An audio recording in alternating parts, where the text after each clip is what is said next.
Luc chapitre 9, verset 28 et verset 29. Jésus prie avec lui Pierre, Jean et Jacques. Et il monta sur la montagne pour prier.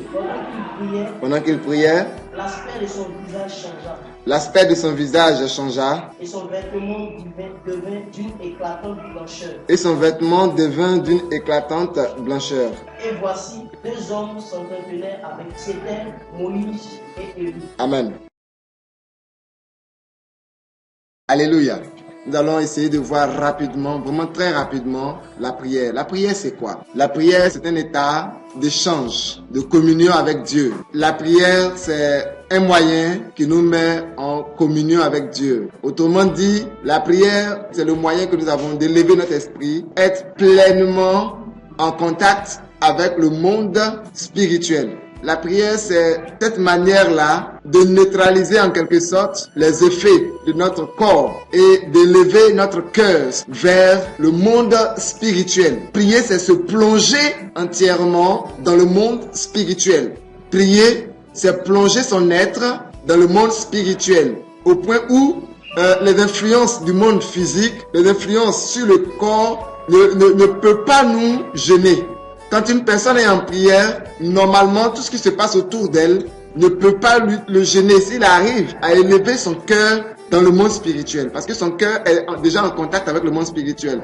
Donc, il arrive à éliminer tout ce qui est extérieur, tout ce qui est charnel, tout ce qui est physique, tout ce qui est matériel. Et comprenez que prier n'est pas réservé aux chrétiens. Tous ceux qui ont un esprit et qui l'élèvent dans le monde spirituel sont en prière. Prier, c'est entrer dans le monde spirituel. Vivre dans le monde spirituel, faire quelque chose dans le monde spirituel. Et il y a différents types de prières, comme la prière de demande. Parce que souvent, on restreint la prière à la demande. La demande, c'est une manière de prier. C'est-à-dire que, étant entré dans le monde spirituel, tu adresses une demande à un esprit. Alors, on parle du principe de l'esprit supérieur. Un esprit inférieur qui adresse une demande à un esprit supérieur. C'est l'inférieur qui supplie le supérieur. Dans la prière, il y a ce principe-là qui est manifesté. Donc, prier, c'est élever notre esprit dans le monde spirituel. Et cet esprit-là, dans le monde spirituel, est en contact avec plusieurs autres esprits. Et la communion ou la communication avec les autres esprits est la prière. Voilà pourquoi, souvent, on dit que prier, c'est communiquer avec Dieu. Communiquer. Parce que c'est l'esprit qui rentre en communion, en communication, en échange, en pourparler, en négociation avec Dieu. Quand on parle de prière d'intercession, c'est une sorte de négociation avec Dieu. Quand on parle de prière de supplication, c'est une manière de voir notre esprit tellement inférieur et demander la force d'un esprit qui est supérieur.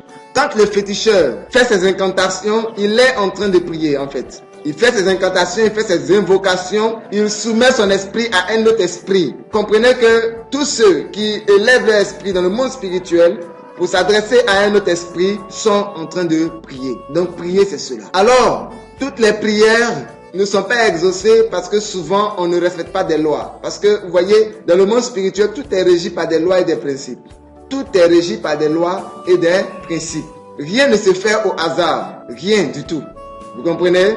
Donc, il est important de savoir ce que c'est que la prière et comment prier. Prier, c'est élever son esprit. Tant que tu n'as pas élevé ton esprit, tu n'es pas en prière. Tu peux être présent dans une assemblée de prière et toi, tu ne pries pas. Parce que tu es distrait par la manière de chanter du chœur ou bien du groupe musical. Ça amène ton être à être totalement plongé sur le physique. C'est-à-dire que tu regardes peut-être le chantre, tu trouves qu'il chante bien, mais tu l'apprécies et tu le regardes. En fait, tu le visualises lui. Et pendant que tu le visualises lui, ton esprit ne visualise pas le spirituel. Vous comprenez? Mais pendant que tu le visualises, tu regardes les détails que les yeux t'offrent. Pendant ce temps, ton esprit est concentré sur ce qu'il voit. Dans le monde spirituel, tu es absent. Donc, tu n'es pas dans la prière. Quand on dit ouvrez vos cœurs, c'est cette manière-là pour dire que ouvrez votre cœur sur le monde spirituel. Concentrez-vous sur le monde spirituel. Ne soyez pas distrait par tout ce qui se passe autour de vous. Ça va? Donc, prier, c'est ça. Prier, c'est cette faculté d'élever son esprit dans le monde spirituel. La prière, c'est cette faculté de plonger notre esprit dans l'environnement spirituel où on croise des milliers et des milliers d'esprits qui sont en train de chercher à nous contrôler. Tous les esprits démoniaques cherchent à contrôler ton esprit. Et les esprits qui viennent de Dieu cherchent à conduire ton esprit. Souvenez-vous que Jésus a dit quand il viendra le Saint-Esprit, il vous conduira. L'Esprit de Dieu conduit. Ça veut dire quoi? Il te donne des conseils. Il te dit, va à gauche. Mais pendant qu'il te dit, va à gauche, tu es libre d'aller à droite. Il ne fait que faire des propositions. L'Esprit ne fait que faire des propositions en ce qui concerne le Saint-Esprit. Mais l'esprit du mal, l'esprit du malin, ne cherchera pas à te faire des propositions. Il cherchera à contrôler ta vie. Et c'est vraiment important. Donc le principe de l'esprit supérieur. Quand tu rentres dans le monde spirituel, dans le monde des esprits, ton esprit a une certaine position, un certain positionnement. Il y a des esprits qui sont supérieurs à toi. Et il y a des esprits qui sont inférieurs à toi. Quand tu t'adresses aux esprits qui sont supérieurs à toi, tu peux alors leur adresser des demandes. Parce qu'ils sont supérieurs, ils sont capables d'exaucer. Mais tu ne peux pas adresser de demandes de supplication à un esprit inférieur. S'il est inférieur à toi, c'est que c'est toi qui peux l'aider. La Bible dit que c'est incontestablement le supérieur qui bénit l'inférieur. La bénédiction quitte du haut vers le bas. La bénédiction ne quitte pas du bas vers le haut. Alors comprenez simplement, retenez cela, écrivez-le en rouge si vous voulez souligner-le en rouge. La prière transcende le réel. La prière transcende le réel.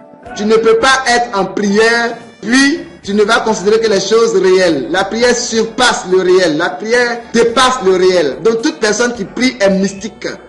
Gloire à Dieu. Prier, c'est faire un mouvement pour s'approcher des choses spirituelles. Regardez, la Bible dit, selon le texte que nous avons lu tout à l'heure, Luc chapitre 9, versets 28 et 29. La Bible dit que Jésus a pris avec lui Pierre, Jacques et Jean. Et il est allé sur une montagne. L'expression montagne pour nous dit qu'il est allé dans les hauteurs. Il est allé, il a élevé son esprit.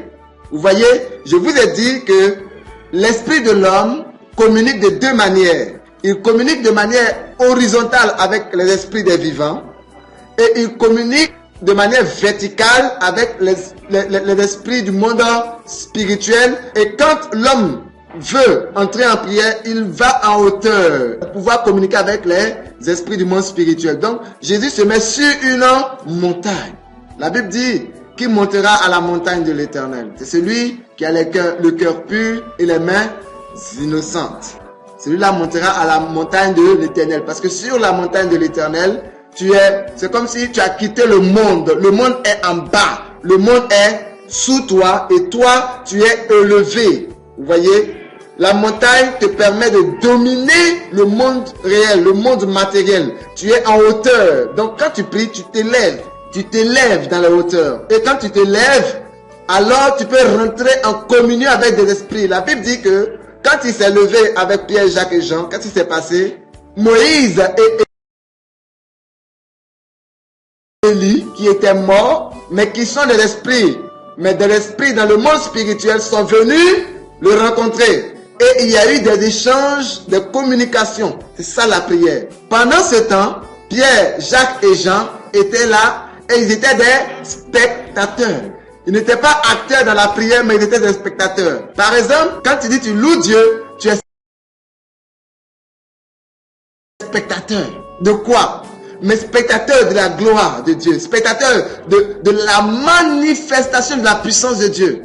Et c'est le spectacle que tu regardes là, que tu décris dans tes paroles. Quand tu dis waouh, mais que tu es grand, tu terrasses les géants. C'est parce que dans ton esprit, tu vois Dieu terrasser les géants. Donc on ne loue pas Dieu dans le vide. On loue Dieu avec des choses réelles, concrètes. Tu dois avoir, c'est comme si tu as une raison de le louer. Ok? Ça va? Alors Jésus entre dans le monde spirituel et il rencontre des esprits. Mais la Bible attire notre attention sur quelque chose de précis. La Bible dit, alors qu'il priait, n'est-ce pas? Qu'est-ce qui s'est passé?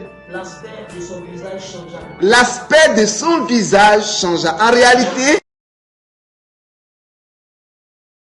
l'aspect de son visage qui est changé ici, cela nous présente l'état de son esprit dans le monde spirituel. Ça veut dire que le spirituel a pris le dessus sur le physique, c'est tout. Sinon, cet aspect-là était réel, avec Jésus toujours, tout le temps. Mais les gens ne voyaient pas. De même ton esprit, l'aspect de ton esprit, normalement, un esprit régénéré a cette caractéristique-là, de blancheur, d'éclat, tout ce qui a été décrit. Le Seigneur l'a permis dans la Bible pour nous faire comprendre quel est notre aspect spirituel. C'est pas pour dire que non, c'est Jésus seulement qui est ainsi, non. Mais toute personne qui a été bénéficiaire de 2 Corinthiens 5, 17, c'est-à-dire que celui qui est en Christ est une nouvelle création, les choses anciennes sont passées, toutes choses sont devenues nouvelles. Donc il y a un nouvel aspect. Et cet aspect-là, c'est ce qui est décrit ici en Luc chapitre 9. Ses vêtements étaient blancs. Blanc plus que laine, blanc plus que neige, blanc qu'on n'avait jamais vu auparavant. Vous voyez? Ça veut dire que la blancheur dont il est question ici n'existe pas dans le monde réel. Ça veut dire que nous ne sommes plus dans le monde réel. Et c'est l'état dans lequel se trouve ton être. Quand on parle de la sainteté, c'est comme ça que tu es. Tu es un saint en fait. Aux yeux de Dieu, tu es saint. Ce n'est pas lié à tes œuvres, à tes actions, à tes trucs. Non, mais c'est une nature qui t'a été donnée. Et le Seigneur veut que tu conserves cette nature. C'est tout. Sinon, ce n'est pas le fruit de tes efforts qui te rend saint. La sainteté, c'est quelque chose qui nous est attribué par le contact que nous avons avec Dieu, avec Jésus. Amen. La sainteté n'est pas quelque chose qu'on obtient par les efforts. C'est une attribut de Dieu. C'est Dieu qui donne. Parce que Dieu seul est saint. C'est le caractère de Dieu. Alléluia. La Bible dit que ses vêtements étaient éclatants. Ça veut dire que cela brillait. Cela était magnifique. Cela produisait quoi? De la lumière. Vous voyez? Cette blancheur produit de la lumière. Pour dire que tu rentres dans le monde des lumières. Dans la prière, tu peux entrer dans le monde des ténèbres. Je vous ai dit que même les féticheurs prient. Les bouddhistes prient. Les rosicruciens, bon là je sais pas. Et tout cela prie. Donc il ne s'agit pas de prier. Il ne s'agit pas de dire je prie. Il ne s'agit pas de dire je vais à la prière. Mais tu pries comment? Tu pries qui? Tu pries quoi? C'est très important. C'est la base même du chrétien. Après avoir compris qui est l'homme, après avoir compris comment fonctionne l'homme, après avoir compris comment le combat se passe, après avoir compris le combat intérieur, ce qu'il faut comprendre, la chose la plus importante, c'est la prière. Parce que c'est une activité que nous faisons de manière sans cesse. Prier sans cesse. Donc nous devons savoir ce que c'est que la prière. Prier sans cesse, c'est vivre en tant qu'un être spirituel, c'est tout. C'est pas s'asseoir, Seigneur, Seigneur, ça n'a rien à voir. Quand on dit prier sans cesse, ça veut dire que votre cœur doit être constamment plongé dans le monde spirituel, c'est tout. Sinon, s'il s'agissait de s'asseoir, écoutez, c'est difficile. Sinon, tu peux être en train de travailler et puis tu es en prière. Tu peux être en train de dormir et puis être en prière. Comme Salomon le dit, il dit je dormais mais mon cœur veillait. Il était en prière. C'est vraiment important.